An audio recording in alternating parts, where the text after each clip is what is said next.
اچھا بھی توجہ کریں، بھی اپنی باتیں بند کریں۔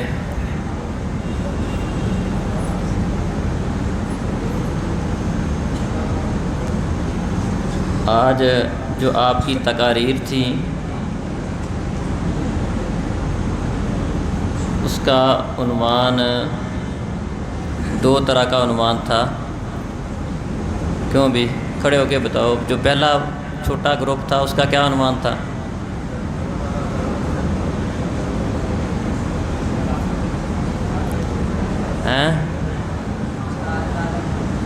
ہاں، استاذ کا ادب و احترام۔ یہ موضوع ظاہری بات ہے، آپ طالب علم ہیں تو آپ نے آج کے اس موضوع کے اندر مختلف طلباء سے یہ باتیں سنی ہیں استاد کے ادب و احترام کے حوالے سے۔ تو جس طرح پہلے بھی میں نے کئی دفعہ آپ بھائیوں کے سامنے یہ بات رکھی ہے کہ جو موضوع آپ کو دیا جاتا ہے اس کا ایک خاص مقصد ہوتا ہے۔ ایک مقصد تو یہ ہے کہ آپ لوگوں کے اندر تقریر کا فن اچھا ہو جائے، آپ کو اچھی طرح تقریر کرنی آ جائے، آپ لوگوں کو دین کی بات اچھے طریقے سے سمجھانے والے بن جائیں۔ اور اسی طرح اس کا مقصد یہ بھی ہوتا ہے کہ جو طلباء اس موضوع کو بیان کریں اور جو اس کو سنیں ان کو اس سے نصیحت حاصل ہو۔ انسان اپنے اساتذہ سے سیکھتا ہے، تو جس چیز کو آپ نے سیکھنا ہو یا جس سے سیکھنا ہو، جس قدر آپ کے دل میں اس کی اہمیت ہے اسی بقدر آپ اس سے وہ چیز لیں گے۔ اگر کسی کتاب کی اہمیت آپ کے دل میں بہت زیادہ ہے کہ یہ بڑی شاندار کتاب ہے، اس کا بہت فائدہ ہے، تو آپ اس کتاب کو ذوق و شوق سے پڑھیں گے اور اس سے کچھ نہ کچھ لازمی حاصل کریں گے۔ اسی طرح جس استاذ کے بارے میں آپ کے دل میں یہ بات ہو کہ یہ استاذ بہت اچھے ہیں اور آپ اس کا دل سے ادب اور احترام کرتے ہیں، تو یقیناً آپ اس سے بہت کچھ سیکھیں گے۔ اگرچہ استاذ بھی ایک انسان ہوتا ہے، اس کے اندر بھی کئی خوبیاں بھی ہوں گی، کئی خامیاں بھی ہوں گی، لیکن ایک طالب علم اگر کچھ استاد سے حاصل کرنا چاہتا ہے تو اس کے لیے ضروری ہے کہ اپنے دل سے اپنے استاد کا ادب اور احترام کرے۔ اس کی کوئی چھوٹی موٹی کوئی بات اگر اس کے پاس آتی ہے یا کبھی کسی موقع پر اس نے کوئی سختی کی ہے تو اس کے احسانات کو بھولے نہ۔ نبی مکرم صلی اللہ علیہ وسلم نے ویسے یہ حدیث تو میاں بیوی کے بارے میں بیان فرمائی ہے، فرمایا کہ کوئی آدمی اپنی بیوی سے کسی وجہ سے اس کی کسی غلطی سے تنگ آ کر اس کو چھوڑنے کی بجائے، اس کو طلاق دینے کی بجائے اس کی اچھائیاں بھی دیکھے، اپنی بیوی کے کسی کام سے ناراض ہو کر اس کو ناپسند کرتے ہوئے اپنا دل اس سے کھٹا نہ کرے، بلکہ دیکھے کہ اس کے ساتھ احسانات کتنے ہیں، وہ اس سے محبت کتنی کرتی ہے، دیگر معاملات اس کی خدمت اس کی کتنی ہے، ان ساری چیزوں کو بھی دیکھے۔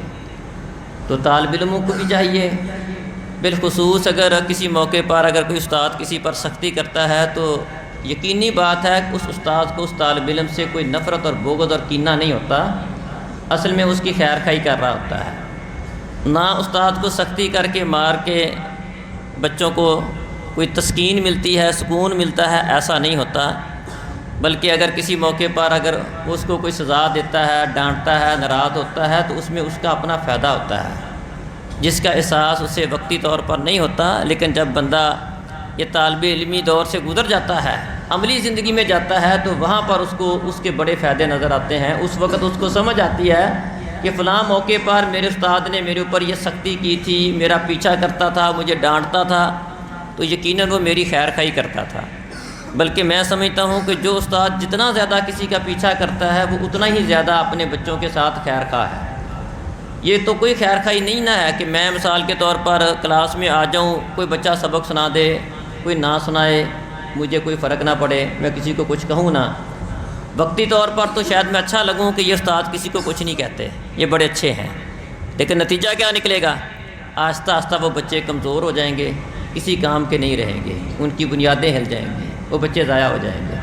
اگر استاد آتا ہے، سبق سنتا ہے، چھوٹی سی غلطی کو بھی اس کے اوپر بھی گرفت کرتا ہے، اس کا مطلب ہے وہ آپ کا صحیح خیر خواہ ہے، آپ کی چھوٹی چھوٹی باتوں کے اوپر بھی اس کو توجہ ہے، آپ کے چلنے پھرنے کے اوپر بھی غور کرتا ہے، آپ کی عادات کس طرح کی ہیں، آپ کس کے ساتھ بیٹھتے ہیں، آپ بالوں کی کنگھی کس طرح کی کرتے ہیں، آپ کے لباس کس طرح کا ہے، آپ کلاس میں توجہ کتنی کی کرتے ہو، سبق کتنا کے سناتے ہو، ان ساری چیزوں پر جو جتنا زیادہ آپ کا پیچھا کرنے والا ہے اتنا ہی زیادہ وہ آپ سے زیادہ محبت کرنے والا ہے۔ تو اس لیے اگر استاد کسی موقع پر سختی کرتے ہیں تو طالب علموں کے ذہن میں یہ بات ہونی چاہیے کہ وہ استاد سب سے بڑھ کر اس کا خیر خواہ ہے، تو اس کی خیر خواہی کو نظر انداز نہیں کرنا چاہیے، اور ہمیشہ اپنے اساتذہ کے لیے دل سے دعا کرنی چاہیے۔ ایسا کرنے سے آپ کے دل میں استاد کی محبت بیٹھے گی، اور ایسا کرنے ہی سے آپ استاد سے کچھ حاصل کریں گے، اور ایسا کرنے سے آپ معاشرے کے اندر ایک کامیاب فرد بن کر معاشرے کا حصہ بنیں گے۔ تو یہ موضوع، اس کا مقصد بھی یہی تھا کہ طالب علم بالخصوص یہ طالب علموں کے متعلقہ ہے، اساتذہ کا ادب و احترام، ان کے سامنے بیٹھنے کا طریقہ کیا ہونا چاہیے، ان کے سامنے بات کس طرح کی جائے، ان کی کوئی غیبت، کوئی چغلی، ان کی کمی کوتاہی اگر کوئی استاد سے ہوئی ہے تو اس کو نشر نہ کیا جائے، لوگوں کے سامنے اس کو بیان نہ کیا جائے۔ ہاں کوئی واقعتاً اگر کوئی بات ہے تو جس طریقے سے اس کی اصلاح ہو سکتی ہے اس طریقے سے اس کی اصلاح کی جائے۔ تو ایسا کرنے سے انشاءاللہ آپ استاد سے حاصل کر پائیں گے، اور آپ کے علم میں، عمل میں انشاءاللہ برکت بھی ہوگی۔ دوسرا موضوع یہ ماہ سفر تھا۔ اس مہینے کے اندر لوگوں نے کئی طرح کی باتیں بنائی ہوئی ہیں، سفر کے مہینے کو منحوس سمجھتے ہیں، اس طرح کی اور بھی بہت ساری باتیں تھیں جو زمانہ جاہلیت کے اندر پائی جاتی تھی۔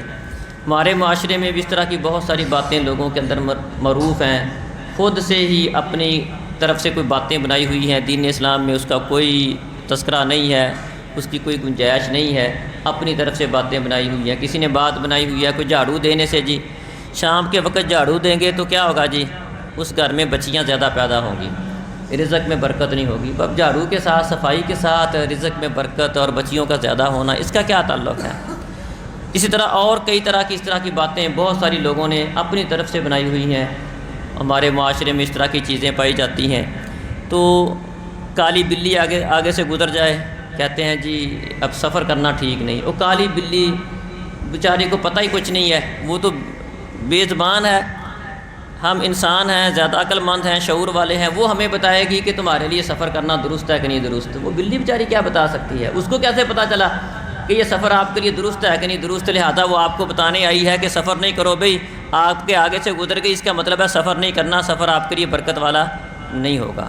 کوا اگر کسی کے گھر پہ آ کر بولنا شروع کر دے، دیوار پہ آ کے بیٹھ جائے، بولنا شروع کر دے، لوگ کہتے ہیں یہ کسی مہمان کی آمد کی خبر دیتا ہے۔ کتنی فضول بات ہے۔ کوا، وہ نبی صلی اللہ علیہ وسلم نے فرمایا کہ 5 چیزیں جہاں ملے انہیں قتل کر دو۔ اب کوا تو وہ جانور ہے، گندا جانور ہے، اس کو فرمایا قتل کر دو جہاں بھی ملتا ہے۔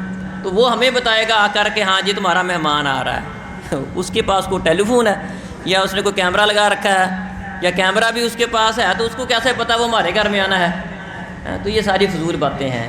تو مطلب ایک مسلمان کا توکل، بھروسہ، اعتماد اللہ پر ہوتا ہے۔ اور اس طرح کی اور بہت ساری باتیں، جس طرح کہ آج آپ نے مختلف طلباء سے اس حوالے سے سنا ہے، کوئی اپنی گھر بناتا ہے، لاکھوں روپے لگاتا ہے اور گھر کی چھت پر ایک ہنڈیا الٹی کر کے رکھ دیتا ہے۔ کیا جی اس کا فائدہ کیا ہوگا؟ اس کا فائدہ ہوگا گھر کو نظر نہیں لگے گی۔ یہ نظر وٹو ہے۔ کیا ہے؟ اس کو نظر وٹو کہتے ہیں کہ ایسا کرنے سے گھر خوبصورت ہو۔ ایک کالی ہنڈیا اس کے اوپر رکھ دو تاکہ وہ اتنا بھی خوبصورت نہ لگے کہ آپ کے گھر کو کسی کی نظر ہی لگ جائے، لہذا تھوڑا سا بدصورت بھی نظر آنا چاہیے، یہ مقصد ہوتا ہے تاکہ نظر نہ لگ جائے۔ کسی نے 15-20 لاکھ کی، 50 لاکھ کی، 1 کروڑ کی گاڑی لی ہے، وہ اس کے ساتھ ایک جوتا لٹکا دیتا، گندا جوتا، پرانا جوتا، نیا بھی نہیں، پرانا جوتا، ٹوٹا ہوا جوتا لٹکا دے گا۔ اس کا مقصد بھی کیا ہوتا ہے کہ ایسا نہ ہو کہ آپ کی گاڑی کو دیکھ کر کوئی کہے واہ بھی واہ بڑی سونی گاڑی ہے جی، اس کو جوتا نظر آئے، وہ کہے جوتی لٹکائی ہوئی ہے، یہ کوئی سونی ہے؟ گندا یا جوتا دیکھ کے، گندی سی جوتا وہ دیکھ کے وہ اس کی تعریف نہ کرے، یہ مقصد ہوتا ہے۔ یہ نظر وٹو اس کو کہتے ہیں کہ وہ گندا جوتا دیکھ کر آپ کی گاڑی کی کیا کرے، جب تعریف نہیں کرے گا تو تعریف نہ کرنے کی وجہ سے آپ کی گاڑی کو نظر نہیں لگے گی، یہ ایک گندی سوچ ہے۔ تو یہ ایسی لوگوں نے باتیں بنائی ہوئی ہیں، گویا کہ وہ جوتا، وہ ہنڈیا نظر بد سے بچانے والی ہے۔ ایسی باتیں، یہ توہمات یہ زمانہ جاہلیت کے اندر بھی پائے جاتے تھے۔ ان کے اندر یہ عقیدہ پایا جاتا تھا، وہ ایک ترکش ہوتا تھا، تیر ہوتے تھے، اس میں دو طرح کے تیر ہوتے تھے۔ جب انہیں کوئی سفر کرنا ہوتا، کوئی کام کرنا ہوتا، اپنے ترکش میں سے تیر نکالتا، کسی کے اوپر ہاں لکھا ہوتا، کسی کے اوپر نہ لکھا ہوتا۔ اگر ہاں والا تیر نکل آتا وہ کہتا ہاں یہ کام کرنا ٹھیک ہے، وہ کام کرنے لگ جاتا۔ اگر نہ والا نکلتا وہ کہتا نہیں کام کرنا ٹھیک نہیں، وہ کام نہیں کرتا۔ اسی طرح وہ پرندے کو اڑاتے تھے، اگر پرندہ دائیں جانب کو اڑ جاتا تو وہ سمجھتے کہ یہ کام کرنا کیا ہے، ٹھیک ہے، اگر بائیں جانب کو اڑ جاتا کہتے ہیں نہیں کام کرنا ٹھیک نہیں ہے، پرندہ بائیں جانب اڑا ہے۔ اب پرندے نے تو بیچارے نے اڑ ہی جانا ہے، دائیں جانب یا بائیں جانب کسی نہ کسی جانب تو اس نے جانا ہی ہے، اس بیچارے کو کیا پتہ۔ تو اسی طرح وہ تیروں کو کیا پتہ کہ آپ نے کام کرنا نہیں کرنا۔ یہ ساری وہ باتیں تھیں جو زمانہ جاہلیت کے اندر پائی جاتی تھی۔ تو نبی صلی اللہ علیہ وسلم نے ان ساری باتوں کی نفی کی، فرمایا اس طرح کا عقیدہ رکھنا اسلام میں اس کی کوئی گنجائش نہیں ہے، بلکہ ایک حدیث میں فرمایا کہ جو اس طرح کا عقیدہ رکھتا ہے، بدشگونی لیتا ہے، کسی سے نحوست پکڑتا ہے، یہ شرکیہ معاملہ ہے، یہ شرک کر رہا ہے۔ تو فرمایا لا ادوا ولا تجارہ ولا سفارہ ولا حامہ ولا ادوا، مختلف حدیث کے اندر یہ الفاظ ہیں۔ فرمایا یہ سفر کا مہینہ منحوس کوئی نہیں ہوتا، یہ بیماری خود سے کسی کو لگ جائے متعدی ہو جائے ایسا بھی نہیں ہوتا، یہ بدشگونی والا معاملہ یہ بھی درست نہیں ہے، کسی چیز کو منحوس سمجھ لینا یہ بھی درست نہیں ہے۔ کسی کو ذاتی طور پر کسی چیز کے اندر نحوست نہیں ہوتی، یہ آج آپ نے سنا ہے، ذاتی طور پر نحوست نہیں ہوتی۔ ہاں اگر کسی چیز کے اندر کوئی نحوست ہے تو وہ اس کے کسی کام کی وجہ سے ہو سکتی ہے۔ مثال کے طور پر وہ چیز اس کے اندر کام اس طرح کا پایا جاتا ہے، یا وہ بندہ کام اس طرح کا کرتا ہے، تو اس وجہ سے اس کو منحوس کہنا یا وہ نحوست والا ہونا اور بات ہے۔ مثال کے طور پر اللہ تعالیٰ نے قرآن مجید کے اندر ایک قوم کا تذکرہ کرتے فرمایا کہ ہم نے ان کے اوپر عذاب کو نازل کیا تھا منحوس دنوں میں، تو وہ دن ان کے لیے کیا قرار دیے گئے، منحوس قرار دیے گئے۔ لیکن وہ منحوس صرف اور صرف یہ نہیں کہ دن منحوس ہیں، بلکہ وہ منحوس دن ان کے اعتبار سے تھے، ورنہ وہی دن کیا تھے، ایمان والوں کے لیے برکت والے دن تھے۔ ظاہری بات ہے ایک ہی دن میں ایک قوم پر عذاب آیا ہے، اور دوسرے کچھ لوگ ہیں جن کو ان کے شر سے اللہ تعالیٰ نے بچایا ہے۔ اب ایمان والوں کے لیے وہ دن بڑا ہی برکت والا دن تھا، اور وہی دن کیا تھا، ان لوگوں کے لیے کیا ثابت ہوا، منحوس ثابت ہوا۔ 10 محرم کا دن ہے نا، 10 محرم کو اللہ تعالیٰ نے فرعون کو پانی میں ڈبو کر، فرعون کو اس کے لشکر سمیت پانی میں ڈبو کے مارا تھا، اور اسی دن اللہ تعالیٰ نے کیا کیا تھا، موسیٰ کو نجات ملی تھی۔ اور موسیٰ علیہ السلام اس کے بعد، بلکہ نبی صلی اللہ علیہ وسلم بھی مدینہ میں جب شروع میں آئے تھے تو روٹین کے ساتھ آپ 10 محرم کا شکرانے کے طور پر روزہ رکھتے رہے ہیں کہ یہ وہ دن ہے جس میں اللہ تعالیٰ نے موسیٰ علیہ السلام پر، بنی اسرائیل پر اس قدر انعام کیا تھا، بہت بڑا انعام کیا تھا کہ ان کے دشمن کو پانی میں ڈبو کے مار دیا تھا۔ یہ بہت بڑا انعام والا دن تھا۔ تو یہ 10 محرم کا دن ایمان والوں کے لیے کیا ثابت ہوا، برکت والا دن ثابت ہوا نا، کہ اس دن ان کا دشمن مار دیا گیا، ہلاک کر دیا گیا۔ اور یہی دن کیا ہے، فرعون اور اس کی قوم کے لیے کیا ثابت ہوا، منحوس ثابت ہوا۔ کیا بات سمجھ آئی؟ دن منحوس نہیں ہے، دن ذاتی طور پر منحوس نہیں ہے، یہ دن ان کے لیے نحوست والا ثابت ہوا، اور یہ دن ایمان والوں کے لیے کیا ثابت ہوا، برکت والا ثابت ہوا۔ تو بنیادی طور پر دن منحوس نہ ہوا، اگر دن منحوس ہوتا تو وہ سب کے لیے نحوست والا ہوتا۔ بات سمجھ آ گئی کہ تو یہ چونکہ سفر کا مہینہ ہے، تو جس طرح زمانہ جاہلیت کے اندر یہ چیز پائی جاتی تھی نا، تو ہمارے ہاں بھی اس طرح کی باتیں پائی جاتی ہیں۔ یہ سفر کا مہینہ ہے، اس میں بھی لوگ اس طرح کی باتیں بڑی ہیں کہ منحوس ہوتا ہے، برکت والا نہیں ہوتا، کئی لوگ اس میں شادیاں نہیں کرتے، اس طرح کے معاملات کرتے ہیں۔ پیچھے یہ محرم کا مہینہ گزرا ہے، محرم کے مہینے میں بھی لوگوں نے اس طرح کی باتیں بنائی ہوئی ہیں۔ محرم کے مہینے کو لوگ کیا سمجھتے ہیں، یہ سوگ والا مہینہ ہے، غم کا مہینہ ہے۔ کبھی آپ نے دیکھا کسی کی محرم کے مہینے میں شادی ہو رہی ہو؟ لوگ محرم کے مہینے میں شادی نہیں کرتے، شادی تو دور کی بات، کئی لوگ جن کی شادیاں ہوئی ہوتی ہیں وہ اپنی بیویاں اپنے والدین کے گھر بھیج دیتے ہیں کہ اب وہاں جاؤ، بیوی کو وہاں واپس پیچھے بھیج دیتے ہیں۔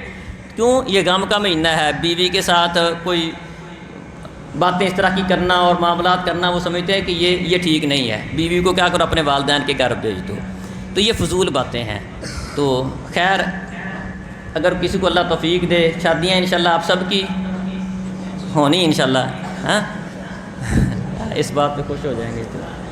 تو اللہ توفیق دے، اگر کوئی موقع بنے تو کوشش کرنی چاہیے کہ جو لوگوں نے ذہن بنا رکھا ہے نا کہ محرم میں شادی نہیں کرنی، اللہ کسی کو موقع دے اور محرم قریب ہو تو محرم میں شادی اس کو رکھنی چاہیے تاکہ لوگوں کا یہ ذہن کیا ہو، ختم ہو کہ یہ بات اس طرح ہے کہ محرم میں شادی کرنے سے برکت نہیں ہوتی یا سفر کے مہینے میں شادی کرنے سے برکت نہیں ہوتی، اللہ موقع دے تو وہ کیا کرے، شادی سفر میں رکھ لے۔ دلیل اس کی کیا ہے؟ زمانہ جاہلیت کے اندر شوال کا مہینہ اس کو منحوس سمجھتے تھے، شوال کے مہینے کو منحوس سمجھتے تھے کہ اس میں شادی نہیں کرنی۔ عائشہ رضی اللہ عنہ بیان کرتی ہیں کہ میری شادی بھی، میرا نکاح بھی شوال میں ہوا تھا اور میری رخصتی بھی کیا ہوئی تھی، شوال میں ہوئی تھی۔ تو ایسا لگتا ہے نبی صلی اللہ علیہ وسلم نے جان بوجھ کر شوال کے مہینے میں عائشہ سے شادی کی اور شوال کے مہینے میں ہی کیا ہوئی، رخصتی کی، تاکہ زمانہ جاہلیت کے ان لوگوں کے ذہن میں جو بات تھی اس کو عملی طور پر اس کو ختم کیا جائے۔ تو اس طرح اگر کسی کو اللہ تعالیٰ موقع دے تو اس کو ایسا کرنا چاہیے کہ جن مہینوں کے بارے میں، جن دنوں کے بارے میں لوگوں نے خام خواہ کی باتیں بنا رکھی ہیں اس کو اپنے عمل سے ختم کرنے کی کوشش کرنی چاہیے۔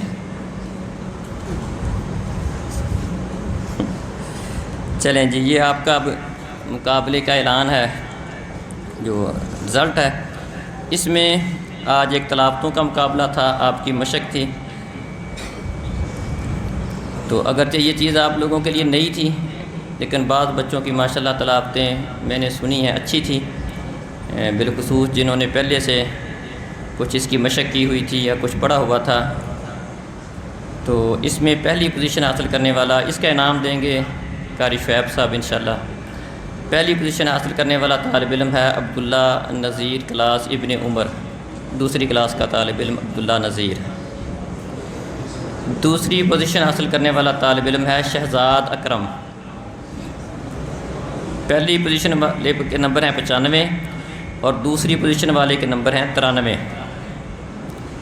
تیسری پوزیشن حاصل کرنے والا طالب علم ہے، دو طالب علم ہیں، سعد مصطفیٰ تجوید کلاس کا اور اظہر محمود ابن مسعود چوتھی کلاس کا۔ ان دونوں طالب علموں کے 92 نمبر ہیں۔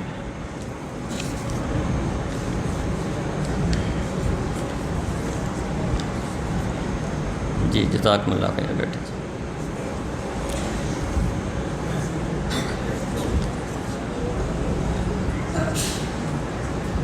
جی محترم ریاض صاحب انشاءاللہ، ریاض الرحمان صاحب، یہ مقابلہ حمد و نعت، ان کے انعامات دیں گے۔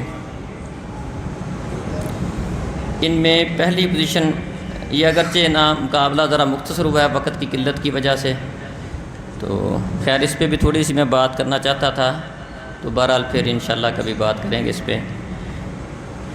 نبی صلی اللہ علیہ وسلم کی تعریف مسلمان کو کرنی چاہیے، اشعار کے اندر بھی اور ویسے بھی، لیکن اس کے اندر اس بات کا بہت خیال رکھنا چاہیے۔ بہت سارے لوگ ایسے ہیں جو نعتیں پڑھتے ہیں لیکن ان کی نعتیں اس میں نبی صلی اللہ علیہ وسلم کی شان میں بہت زیادہ غلو ہوتا ہے، یہاں تک کہ کئی سارے جملے ایسے ہوتے ہیں وہ شرکیہ جملے بن جاتے ہیں کہ جو وصف اللہ رب العزت کا ہے وہ نبی صلی اللہ علیہ وسلم کے لیے بیان کر دیا جاتا ہے، یا نبی صلی اللہ علیہ وسلم کی شان کو، آپ کا مقام مرتبہ بہت زیادہ ہے لیکن اس کے اندر مبالغہ کرنا، غلو کرنا یہ درست نہیں ہے۔ تو خیر بعض بچوں کی ماشاءاللہ یہ نعتیں بہت اچھی تھیں، بالخصوص جنہوں نے کوئی نئی نعت پڑھی ہے تو وہ ظاہری بات ہے منصفین کو بھی اپنی طرف کھینچتی ہے۔ محسن سلفی ابن عمر کلاس کا طالب علم ہے، اس کی پہلی پوزیشن ہے، 93% نمبر ہیں اس بھائی کے۔ دوسری پوزیشن پر آنے والا طالب علم ہے حسن شوکت، بخاری کلاس کا ہے، 91% نمبر ہیں۔ تیسری پوزیشن پر آنے والا طالب علم ہے نعمان ابن کلاس کا، تیسری پوزیشن ہے، 87.5% نمبر ہیں اس کے۔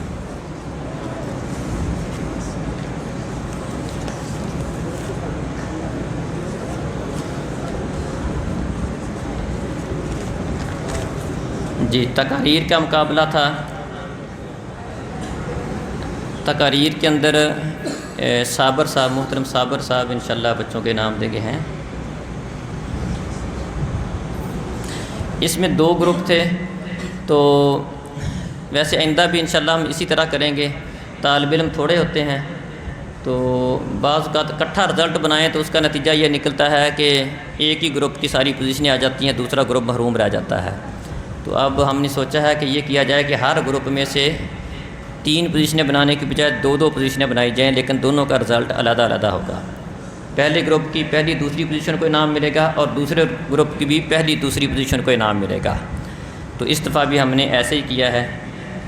جو بڑا گروپ تھا اس میں پہلی پوزیشن پر آنے والا طالب علم ہے عمر اشفاق کلاس ابن عمر، 93.5% نمبر ہیں اس کے، اور دوسری پوزیشن پر آنے والا طالب علم ہے عبد الرحمن کلاس ابن مسعود، اس کے 91.5% نمبر ہیں۔